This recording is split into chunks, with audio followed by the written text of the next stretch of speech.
ఢిల్లీలో ఆమ్ ఆద్మీ పార్టీ ఎందుకు ఓడింది? కమలం ఎలా వికసించింది? 12 ఏళ్ల పాటు పాలనలో ఉన్న ఆమ్ ఆద్మీ పార్టీని ఢిల్లీ వాసులు అడ్డంగా తిరస్కరించారు. 3 సార్లు అధికారంలో ఉన్న ఆప్‌ని వద్దని క్లియర్‌గా చెప్పేశారు. కేజ్రీవాల్‌తో పాటు కీలక ఆప్ నేతలంతా ఓడిపోయారు. ఎందుకిలా జరిగింది?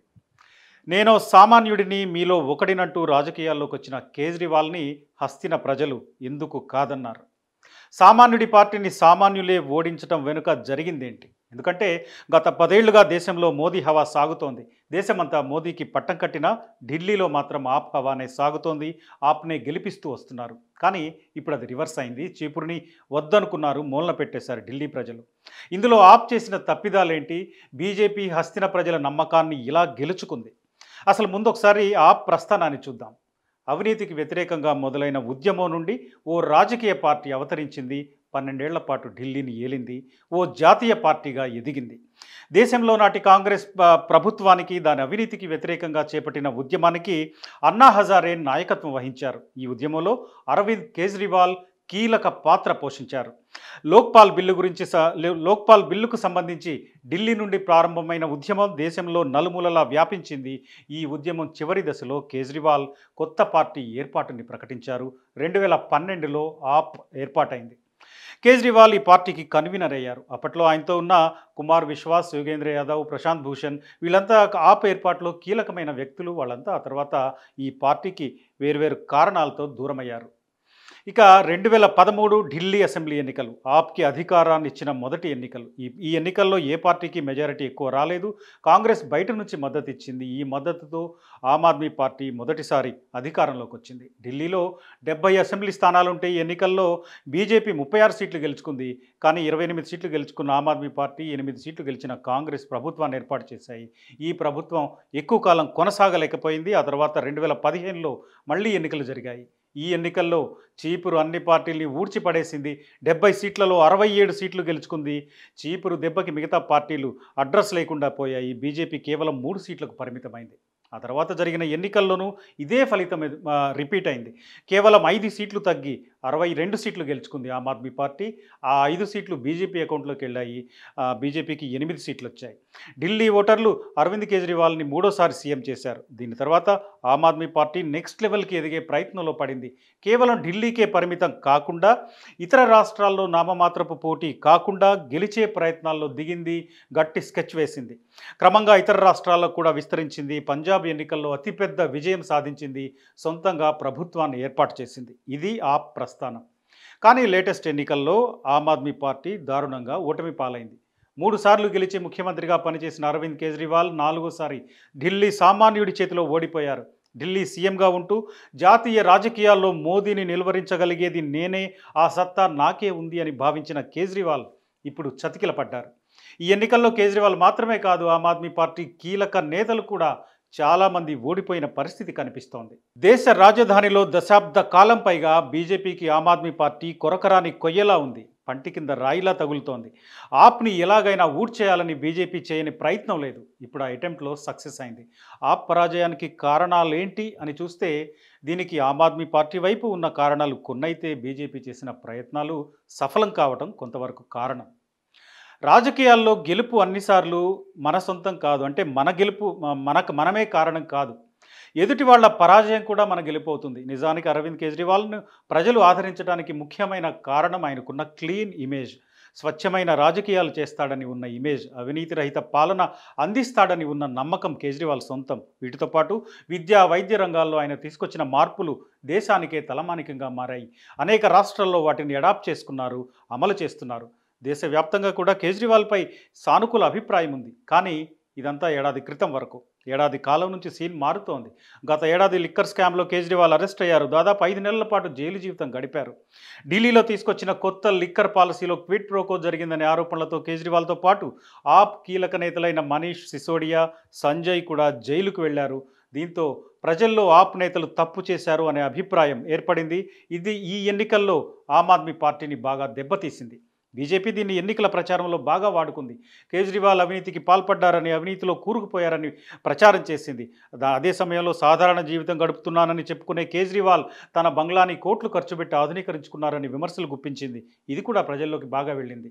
మరోపక్క ఏ పార్టీని వ్యతిరేకించి విమర్శించి ఆప్ ఏర్పడిందో ఆ పార్టీతోనే గత లోక్సభ ఎన్నికల్లో అంతకుముందు కూడా పొత్తు పెట్టుకుంది. ఇది ఆప్కి ఉన్న క్రెడిబిలిటీని దెబ్బతీసి ఉండొచ్చు అని చెప్పాలి.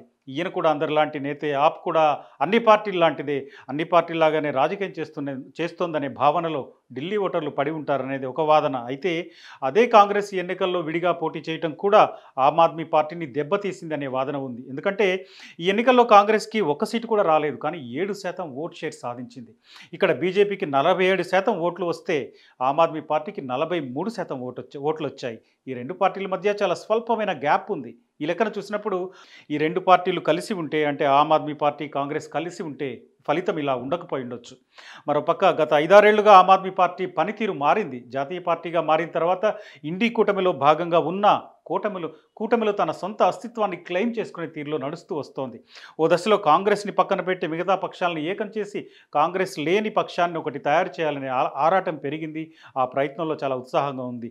మొన్నటి లోక్సభ ఎన్నికల్లో పుంజుకున్నట్టు కనిపించిన కాంగ్రెస్ ఆ తర్వాత జరిగిన హర్యానా, జమ్మూ కాశ్మీర్, మహారాష్ట్ర, జార్ఖండ్ ఎన్నికల్లో నామమాత్రమైన ఫలితాలని సాధించింది. దీంతో కాంగ్రెస్ని పక్కన పెట్టి ఆమ్ ఆద్మీ పార్టీ ఎప్పట్లాగే తన సొంత ప్రాధాన్యత కోసం పనిచేసింది.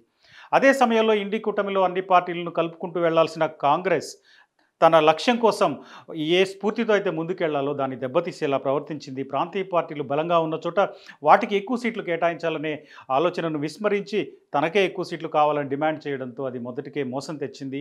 కాంగ్రెస్ చివరికి ఒక్క సీటు కూడా గెలవలేదు. మిత్రపక్షం ఆప్ కూడా ఓటమి పాలైంది. నిజానికి ట్రెండ్స్ మొదలు కాగానే ఒమర్ అబ్దుల్లా, ఇటు కేటీఆర్ కూడా ట్వీట్లు చేశారు. ఇంకా ఎంతకాలం కొట్టుకుంటారని. ఒమర్ అబ్దుల్లా అంటే కంగ్రాట్స్ రాహుల్, బీజేపీని ఓడించారు అని కేటీఆర్ అన్నారు. సరే, రాజకీయాల్లో గెలుపోటములు సాధారణం. 3 సార్లు ప్రభుత్వంలో ఉంది అంటే ఆ ప్రభుత్వంపై ప్రజల్లో ఎంతో కొంత వ్యతిరేకత ఉంటుంది. దట్టు 2 సార్లు పూర్తికాలం అధికారంలో ఉంది ఆమ్ ఆద్మీ పార్టీ. దీనిపై ఎంతో కొంత వ్యతిరేకత ఉండటం చాలా సహజం. అదే సమయంలో ఆప్ చేసిన స్వయంకృత అపరాధాలు, మిత్రపక్షం ఇండియా కూటమి అడుగుల్లో తడబాట్లు అన్నీ కలిసి ఢిల్లీలో ఆప్ పుట్టి ముంచాయి. అన్నిటికంటే ముఖ్యంగా ఈ ఎన్నికల్లో బీజేపీ వ్యూహాత్మక ప్రచారాన్ని కూడా లెక్కలోకి తీసుకోవాలి. ఎందుకంటే ఆమ్ ఆద్మీ పార్టీ అవినీతిలో కూరుకుపోయిందంటూ ప్రజల్లో ఫోకస్ వచ్చేలా చేయగలిగింది. లిక్కర్ స్కామ్స్ కేసులో మనీష్ సిసోడియా, కేజ్రీవాల్ని జైలుకు పంపడం ద్వారా బీజేపీ తాను చెప్పిందే నిజం అని ప్రజలు నమ్మేలా కొంతవరకు చేయగలిగింది. ఈ కేసులో నిజానిజాలు ఇంకా తేలకపోయినా ప్రస్తుతానికి బీజేపీ అనుకున్నది నెరవేరింది. ఢిల్లీలో ప్రభుత్వం మారే సమయం వచ్చిందని ప్రజలు భావించేలా చేయడంలో కమలం పార్టీ గ్రాండ్ సక్సెస్ అయింది.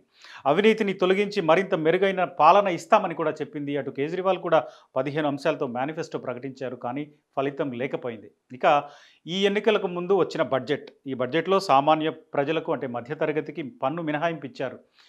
ఇట్లా ఈ మినహాయింపు ద్వారా లాభపడే వాళ్ళు ఢిల్లీలో 40 లక్షల మందికి పైగా ఉంటారని అంచనా ఉంది. వాళ్ళంతా ఈ ఎన్నికల్లో బీజేపీ పక్షాన మారి ఉండొచ్చనే వాదన ఉంది. నిజానికి ఈ సెక్షన్ ఇంతకాలం కేజ్రీవాల్ పక్షాన ఉంటూ వచ్చారు, ఆమ్ ఆద్మీ పార్టీకి ఓటేస్తూ వచ్చారు. అదే సమయంలో పశ్చిమ ఢిల్లీ, తూర్పు ఢిల్లీ, దక్షిణ ఢిల్లీ, మధ్య ఢిల్లీ, న్యూ ఢిల్లీ అంతటా మధ్యతరగతి ఆధిపత్యం ఉన్న అనేక ప్రాంతాల్లో బీజేపీ ఆధిపత్యం స్పష్టంగా కనిపించింది. వెరసి 27 ఏళ్ల తర్వాత బీజేపీకి తిరిగి పట్టం కట్టింది ఢిల్లీ. ఈ ఎన్నికల్లో బీజేపీ గెలుపుకు మధ్యతరగతి, పూర్వాంచల్ ఓటర్లు కీలక పాత్ర అని చెప్తున్నారు. ఈ ఓటర్లంతా గతంలో ఆమ్ ఆద్మీ పార్టీకి సపోర్ట్గా నిలిచారు. ఇప్పుడు ఆమ్ ఆద్మీ పార్టీని వాళ్లే యమునలో కలిపేశారు. ఎన్నికల్లో హామీలు బలంగా వర్కౌట్ అవుతున్న రోజులు ఇవి. ప్రజలు హామీలను నమ్ముతున్నారు, ఇచ్చిన పార్టీలకు పట్టం కడుతున్నారు. ఢిల్లీలో కూడా ఇదే జరిగింది. బీజేపీ హస్తిన ప్రజలకు భారీగా హామీలు ఇచ్చింది. మహిళలకు నెలకు 2,500 ఇస్తామంది, గ్యాస్ సబ్సిడీ ప్రకటించింది. వీటన్నిటి ఫలితంగా 2020లో 62 సీట్లు ఆమ్ ఆద్మీ పార్టీకి వస్తే ఇప్పుడు అందులో సగం కూడా రాలేదు.